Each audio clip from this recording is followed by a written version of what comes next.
اعوذ باللہ من الشیطان الرجیم، بسم اللہ الرحمن الرحیم۔ جب آپ سائنس، کامرس، آرٹس پڑھتے ہیں، دین نہیں پڑھتے، تو پھر دیکھیں کیا ہوتا ہے۔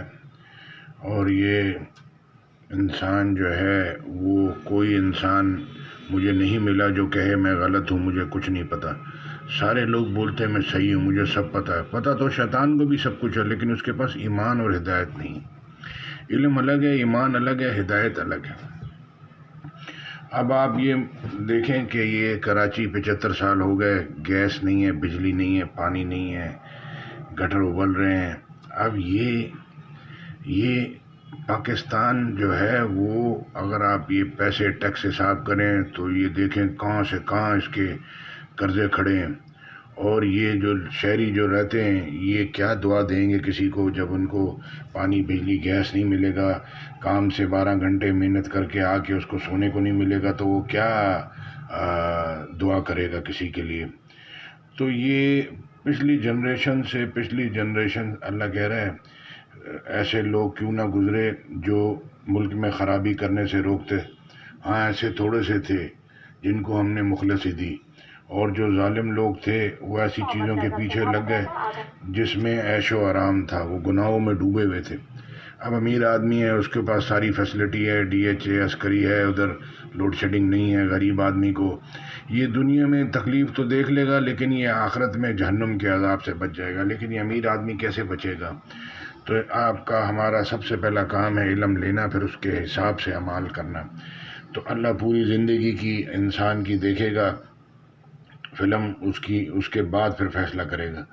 تو اب آپ یہ دیکھ لیں کہ آپ یہ نماز، روزہ، حج، زکوٰۃ اور یہ قربانی دے کے یہ جو آپ نے دی، جو بھی پیسے جمع کیے یہ 12 گھنٹے کے اعمالوں سے، پھر یہ اعمال کیے تو یہ آپ کے یہ اعمال بھی رد ہو جائیں گے۔ یہ جو بجلی نہیں ہے، گیس نہیں ہے، پانی نہیں ہے، حکومت گھڑی گھڑی بدلی ہو جاتی ہے، اور وہ بھی چلے جائیں گے۔ جو نماز، روزہ، حج، زکوٰۃ آپ نے کیے یہ بھی جائیں گے۔ تو اللہ کہتے ہیں تم سب کا حساب کرنا ایسے جیسے ایک شخص کا، اور تمہیں سب کا حساب کرنا ایسے جیسے ایک شخص کا۔ اور جس نے ایک انسان کو بچایا اس نے پوری دنیا کے انسانوں کو بچایا۔ تو میرے بھائی یہ بڑے گھاٹے کا سودا ہے کہ الیکٹرک سے درخواست ہے اپنی سروس کو اپ گریڈ کرے، واٹر بورڈ سے درخواست ہے کہ یہ اپنی سروس کو اپ گریڈ کرے، اور گیس والوں سے درخواست ہے۔ پاکستان میں سب کچھ ہے، علم اور ایمان، اخلاص نہیں ہے۔ یہ مدرسے والے بھی جو بھی پڑھائی کر رہے ہیں، یہ جو ایجوکیشن سسٹم ہے، اس کو بھی قرآن کے حساب سے، اللہ کے حساب سے صحیح کرنے کی ضرورت ہے۔ آیت سنتے ہیں سورہ المدثر کی 49 سے 56 کیا کہہ رہی ہے اسی کے بارے میں۔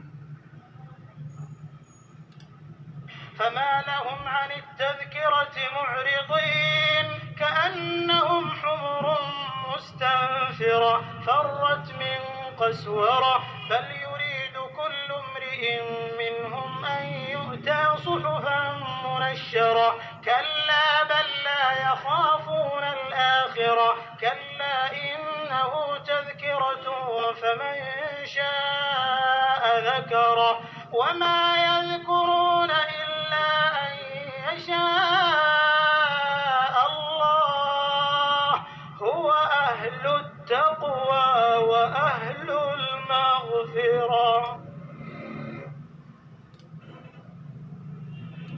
ان کو کیا ہوا ہے کہ نصیحت سے روگرداں ہو رہے ہیں، گویا گدھے ہیں کہ بدک جاتے ہیں، یعنی شیر سے ڈر کر بھاگ جاتے ہیں۔ اصل یہ ہے کہ ان میں سے ہر شخص یہ چاہتا ہے کہ اس کے پاس کھلی ہوئی کتاب آئے، ایسا ہرگز نہیں ہوگا۔ حقیقت یہ ہے کہ ان کو آخرت کا خوف ہی نہیں، کچھ شک نہیں کہ یہ نصیحت ہے۔ تو جو چاہے اسے یاد رکھے، اور یاد بھی تبھی رکھیں گے جب خدا چاہے، وہی ڈرنے کے لائق اور بخشش کا مالک ہے۔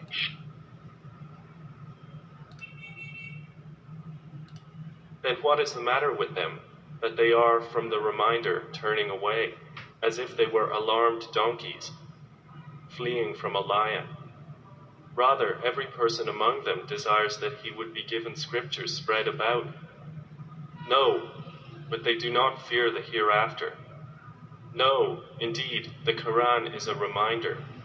Then whoever wills will remember it.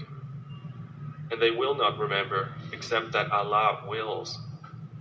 He is worthy of fear and adequate for granting forgiveness. اب یہ سب نے مرنا ہے، اپنا اپنا ٹائم گزار کے چلے جائیں گے. پچھلے لوگوں کے لیے یہ کھڈے اور یہ بجلی اور گیس چھوڑ کے چلے جائیں گے تو یہ اوپر بھی کامیاب نہیں ہو سکیں گے اور دنیا میں بھی ذلیل و خوار ہو جائیں گے. تو لہٰذا ہمارے لیے اللہ کی ہدایت سے بہتر کوئی کتاب نہیں. اس کو پکڑیں، اس کو سمجھیں، اس پہ چلیں.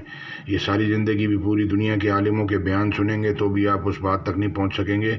پورا قرآن، پوری دنیا اللہ کی قرآن کی کتاب کو پورے کو سنیں، سمجھیں، پھر فیصلے کریں. یہ آپ ٹوٹل لاس کا فیصلہ کر رہے ہیں. دنیا تو جانی جانی ہے، آخرت بھی جائے گی.